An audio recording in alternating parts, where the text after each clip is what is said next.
తాజా ఉద్రిక్తతల నేపథ్యంలో భారత సైన్యాధిపతి జనరల్ ఉపేంద్ర ద్వివేది ఇవాళ జమ్మూ కాశ్మీర్ వెళ్లనున్నారు.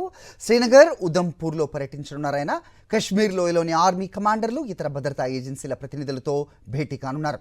సరిహద్దుల వద్ద కాల్పుల విరమణ, పహల్గాం దాడి నేపథ్యంలో ఈ సమావేశం ప్రాధాన్యత సంతరించుకుంది. అక్కడ ఏం జరుగుతోంది? మా కరెస్పాండెంట్ రాఘవేంద్ర మరిన్ని అప్డేట్స్ లైవ్ ద్వారా అందిస్తారు.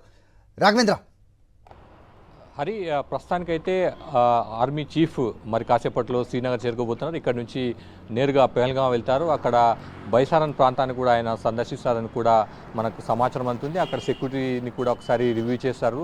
రానున్న రోజుల్లో ఎటువంటి చర్యలు తీసుకోవాలి, భద్రతా బలగాలు ఏ విధంగా ముందుకు వెళ్లాలన్న అంశానికి సంబంధించి కూడా ఆయన కొంత డైరెక్షన్స్ ఇచ్చే అవకాశం ఉన్నట్టుగా మనకు సమాచారం ఉంటుంది. పహల్గాంతో పాటు చుట్టుపక్కల ప్రాంతాలంతా కూడా ఇప్పటికే భద్రతా బలగాలు భారీగా మోహరించాయి. అనుమానితులను అదుపులోకి తీసుకొని ప్రశ్నిస్తున్నారు. కుంబింగ్ ఆపరేషన్ కూడా కొనసాగుతున్న పరిస్థితి. అయితే పహల్గాంతో పాటు చుట్టుపక్కల ప్రాంతాల్లో ఇప్పటికి కూడా కొంత ప్రజలంతా కూడా కొంత భయాందోళనలో ఉన్నారు. షాప్స్ అన్ని కూడా మూసివేస్తున్నాయి. అటువైపు టూరిస్టులు వెళ్లేందుకు జంకుతున్న పరిస్థితి. మరోవైపు జమ్మూ కాశ్మీర్లో కూడా చాలా ప్రాంతాల్లో టూరిస్టులు వెనక్కి వెళ్ళిపోతున్న పరిస్థితి కనిపిస్తుంది. చాలా వరకు బుకింగ్లన్నీ కూడా రద్దు చేసుకుంటున్నారు, క్యాన్సిల్ చేసుకుని వాళ్ళంతా కూడా టూర్ను వాయిదా వేసుకుంటున్న పరిస్థితి అయితే ప్రస్తుతం కనిపిస్తుంది. అయితే కేంద్ర రాష్ట్ర ప్రభుత్వాలు కొంత ధైర్యం నింపేందుకు, కానీ టూరిస్టులో కొంత స్థైర్యం నింపేందుకు చర్యలు కూడా మొదలుపెట్టే అవకాశం కూడా కనిపిస్తుంది. మరోవైపు ఎల్ఓసి వెంట పాక్ కవ్వింపు చర్యలకు పాల్పడుతున్నట్టు కూడా ఆర్మీ ధృవీకరించింది. భారత ఆర్మీ దాన్ని ధీటుగా ఎదుర్కొన్నట్టు కూడా మనకు సమాచారం. ప్రస్తుతం అయితే ఆర్మీ చీఫ్ రానున్నారు. సెక్యూరిటీ సిచ్యువేషన్ అంతా కూడా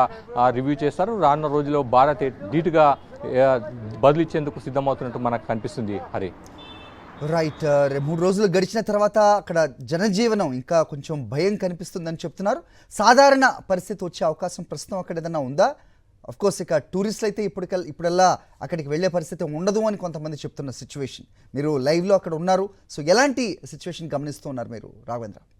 హరి, శ్రీనగర్ వరకు అయితే ఇంపాక్ట్ తక్కువగానే ఉంది. నార్మల్గా లోకల్స్ అంతా కూడా బయటకు వస్తున్నారు. రెగ్యులర్ యాక్టివిటీలో వాళ్ళంతా కూడా ఉన్నారు. ప్రధానంగా ఆ టూరిజం సెక్టర్ పైన ఈ ఇన్సిడెంట్ మంగళవారం ఉగ్రముఖల దాడి అనేది ఇంపాక్ట్ చాలా ఎక్కువగా కనిపిస్తుంది. టూరిస్ట్ ప్లేస్లో చాలా వరకు ఎవరు కూడా కనిపించలేదు. అక్కడ లోకల్స్ అంతా కూడా ఎటువంటి వర్క్ లేకుండా వాళ్ళంతా కూడా రోడ్లపైన వెయిట్ చేస్తున్న పరిస్థితి. కొన్ని చోట్ల అయితే షాపులన్నీ కూడా క్లోజ్ చేసిన పరిస్థితి. అయితే ఆ డ్రైవర్లతో కానీ ఇక్కడ ఉన్న టూరిస్ట్ గైడ్లతో మాట్లాడినప్పుడు ఇంపాక్ట్ కొంతకాలం ఉండే అవకాశం ఉంది. ఈ సీజన్లో అంటే ఏప్రిల్, మే, జూన్ వరకు అయితే ఈ సీజన్ అంతా కూడా ఈసారి ఉండే అవకాశం లేదు. దాదాపు 80% టూరిస్టులు వచ్చే అవకాశాలు లేదన్న అంశాన్ని వాళ్ళు వ్యక్తం చేస్తున్న పరిస్థితి. Okay, right Raghavendra.